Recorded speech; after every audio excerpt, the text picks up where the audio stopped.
நேயர்களுக்கு அன்பு வணக்கம். மீண்டும் ஒரு திரை விமர்சனம் நிகழ்ச்சியில உங்க எல்லாரையுமே சந்திக்கிறதுல உள்ளபடி எனக்கு ரொம்ப சந்தோஷம். இன்னைக்கு ஒரு அமானுஷ்யமான திரைப்படத்தினுடைய விமர்சனத்தை உங்களுக்கு சொல்லப் போறேன். 9966 99 66 அப்படிங்கிற ஒரு திரைப்படம். என்னடா பேருன்னு கேட்குறீங்களா? இந்த பேரே கொஞ்சம் வித்தியாசமா தான் இருக்கு. படமும் கொஞ்சம் வித்தியாசமா தான் இருக்கு. முழுக்க முழுக்க இது அமானுஷ்ய படம் அப்படிங்கிற ஒரு பின்னணியோட அந்த ஜானரோட வந்திருக்கிறதுனால இந்த படத்தினுடைய விமர்சனம் எப்படி இருக்க போகுது? பயமுறுத்தி இருக்கா? இல்ல நம்மள பயமுறுத்துறதுக்கான ஏற்பாடுகளுக்கு தயார்படுத்தி இருக்கா? இல்ல என்ன ஒண்ணுமே இல்லங்க வேஸ்ட்டுங்க அப்படிங்கிற மாரி இருக்கா? அப்படிங்கிற கேள்வியுடன் தான் இப்ப நம்ம தொடங்குறோம். வாங்க நிகழ்ச்சிக்கு போலாம். ப்ராக்யூரமைண்ட் ஏஐ புத்திசாலியான தானியங்கி செயல்பாடுகள் மற்றும் நேரடி தகவல்களுடன் கொள்முதல் செயல்முறையை மாற்றுகிறது. ஏஐ சலுகை பகுப்பாய்வு முதல் சந்தை நுண்ணறிவு வரை ப்ரொக்யூர்மைண்ட் ஏஐ குழுக்களுக்கு விரைவாகவும் புத்திசாலியாகவும் நம்பிக்கையுடன் முடிவுகள் எடுக்க உதவுகிறது. 9966 இந்த பேரை கேட்டவொடனே உங்களுக்கு புரிஞ்சிருக்கும்னு நினைக்கிறேன். இது 2மே இலக்கு, கதவு இலக்கு எண் அப்படிங்கிற மாரி புரிஞ்சிட்டு இருக்கும் நேரம் இல்லையா? 99 அப்படிங்கிற ஒரு அபார்ட்மெண்ட்ஸ்ல குடியிருக்கக்கூடிய ஒரு ஃப்ளாட்டுடைய எண். அந்த 99 அந்த ஃப்ளாட்டுக்குள்ளார ரக்ஷிதா மகாலட்சுமியும் அதேபோல சபரி அவருடைய காதல் கணவரும் வந்து குடியேறுறாங்க. ஸோ அவங்க ரொம்ப காதல் அன்போட அந்த குடியிருப்பு அந்த ஃப்ளாட்டுக்குள்ள இருக்க ஆரம்பிக்கிறாங்க. இவங்க 66 66 அப்படிங்கிற அந்த ஃப்ளாட்டில் குடியிருக்கக்கூடிய ஸ்வேதா ரோஹித் இந்த தம்பதிகளோட பழக்கம் ஏற்படுது. ரக்ஷிதா மகாலட்சுமிக்கும் ஸ்வேதாவுக்கும் ஒரு நட்பு, 2 பேரும் தோழிகளாகிறாங்க.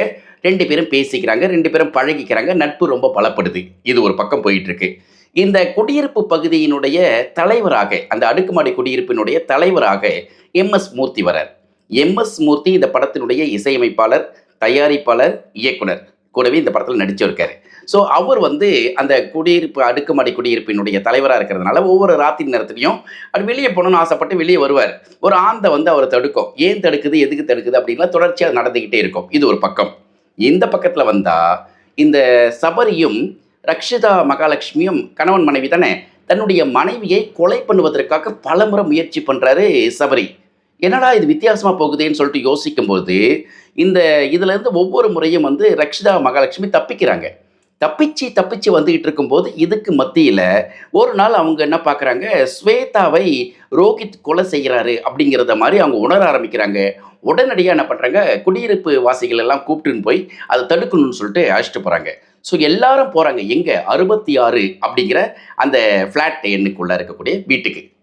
அந்த ஃப்ளாட்டுக்குள்ளே நுழைஞ்சா அந்த இடத்துல இவங்க பார்த்த ஸ்வேதா இல்லை, அந்த மாதிரி ஒரு எண்ணம் அங்கே இல்லை. அப்போ இதுவரைக்கும் அவங்க பழகின ஸ்வேதா யார், இதுவரைக்கும் என்ன நடந்தது, எப்படி இவர்களுக்குள் நட்பு இருந்தது அப்படிங்கிற ஒரு மிகப்பெரிய நம்மளை மாதிரி ஒரு ஆச்சரியமாக பார்க்க ஆரம்பிக்கிறோம்ல. இப்படி தான் இந்த படத்தினுடைய ஒட்டுமொத்தமாக அது வரைக்கும் நடந்ததெல்லாம் என்னன்னா அமானுஷ்யமான பின்னணி அப்படிங்கிற மாதிரி கதையை சொல்லும்போது நம்மளுக்கு ஒரே தூக்கி வாரி போடுது. ஏன்னா ஸ்வேதா அப்படிங்கிறவங்க உயிரோடு இல்லை, அவங்க இறந்து போயிட்டாங்க அப்படிங்கிற மாதிரி செய்தி வரும்பொழுது தான் அதுக்கு பின்னணியில் என்ன நடந்தது அப்படிங்கிறத தான் கதையாக சொல்ல ஆரம்பிக்கிறாங்க. ஒரு அமானுஷ்யமான ஒரு திரைப்படத்தை அமானுஷ்யமாக சொல்லிக்கிட்டே போகும்போது ஒரு பெண்ணியம் சார்ந்து அதே போல் ஒரு சப்ஜெக்டிற்குள்ளார ஒரு மாரல் வச்சு ஒரு நீதியுடன், அதாவது ஒரு முக்கியமான மெசேஜ் இருக்கக்கூடிய ஒரு திரைப்படமாக உருவாக்கி இருப்பது இந்த படத்தினுடைய கூடுதல் பலம். ஏன்னா முழுக்க முழுக்க அமானுஷ்யம் அப்படிங்கிற பேர்லேயே படத்தை சொல்லியிருந்தாங்கன்னா படம் வந்து சலிப்பு தட்டிடும். அந்த சலிப்பிலிருந்து கொஞ்சம் மீட்டு வந்திருக்காங்க அப்படின்னே சொல்லலாம். இந்த படத்தில் இதெல்லாம் ஓகே. இந்த படத்தில் நம்ம வந்து பழைய நம்மளுடைய புன்னகை அரசு கேஆர் விஜய் அவர்களை பார்க்க முடியுது. அவங்க வந்து ஒரு சாமியாரினியாக வராங்க. ஸோ அவங்க வராங்க, அவ்வளோதான். அவங்களுடைய நடிப்பு எல்லாம் பெருசாக சொல்கிற மாதிரிலாம் இல்லை இந்த படத்தில். அப்புறம் காமெடிக்காகன்னு பார்த்தீங்கன்னா முல்லை, கோதண்டம், சாம்ஸு, அம்பானி சங்கர்லாம் நடிச்சிருக்காங்க. ஸோ இவங்களுடைய காமெடி பெருசாக எடுபடலை. அப்புறம் இன்னொரு பக்கம் பார்த்தீங்கன்னா பிஎல் தேனப்பன் அவர்கள் வராரு. எம்எஸ் மூர்த்தி திரைப்படத்தினுடைய இயக்குனர், இசையமைப்பாளர், அவரும் வராரு. ஸோ இதெல்லாம் வந்து ஒரு பக்கம். பவன் கிருஷ்ணா வந்து வந்துட்டு போகிறாரு. ஸோ இதெல்லாம் வந்து ஒரு பக்கம். இப்போ இந்தக்கு மத்தியில் இந்த படத்தினுடைய சுவாரஸ்யமான விஷயங்கள் பார்க்குறப்ப ரக்ஷிதா மகாலட்சுமி வந்து படத்தினுடைய கதாவுடைய நாயகியாக இருக்காங்க. அவருடைய கணவர் சபரி.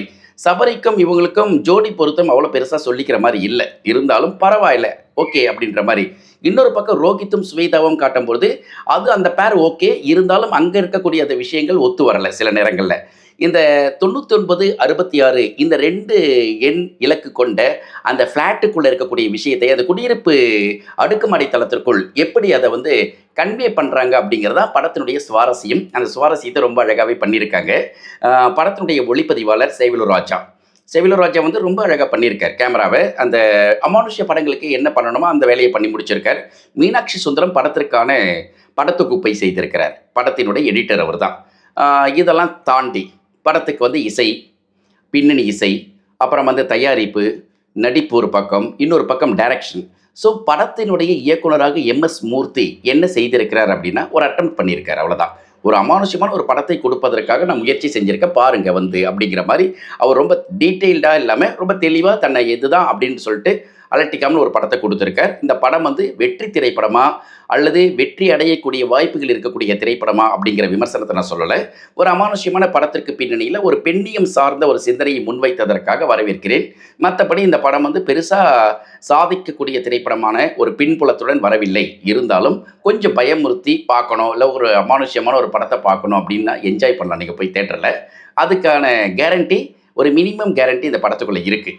ஸோ இந்த 99, 66 திரைப்படத்தை நீங்கள் பார்க்க வாய்ப்பு இருந்தால் ஒரு முறை தியேட்டரில் பாருங்கள், இல்லை ஓடிடியில் வந்தாலும் பார்க்கலாம். நீங்கள் ஏற்கனவே இந்த படத்தை பார்த்துருந்தீங்கன்னா கமெண்ட் செக்ஷனில் உங்களுடைய விமர்சனத்தை பதிவு செய்யலாம். சரியா?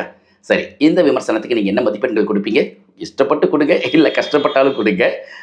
அடுத்த திரை விமர்சனத்தில் இன்னொரு ஆகச்சிறந்த திரைப்படத்தினுடைய விமர்சனத்துடன் உங்களை சந்திக்கிறேன். அதுவரை அன்பு வணக்கங்களையும் வாழ்த்துக்களையும் சொல்லி விடைபெற்றுக் கொள்கிறேன்.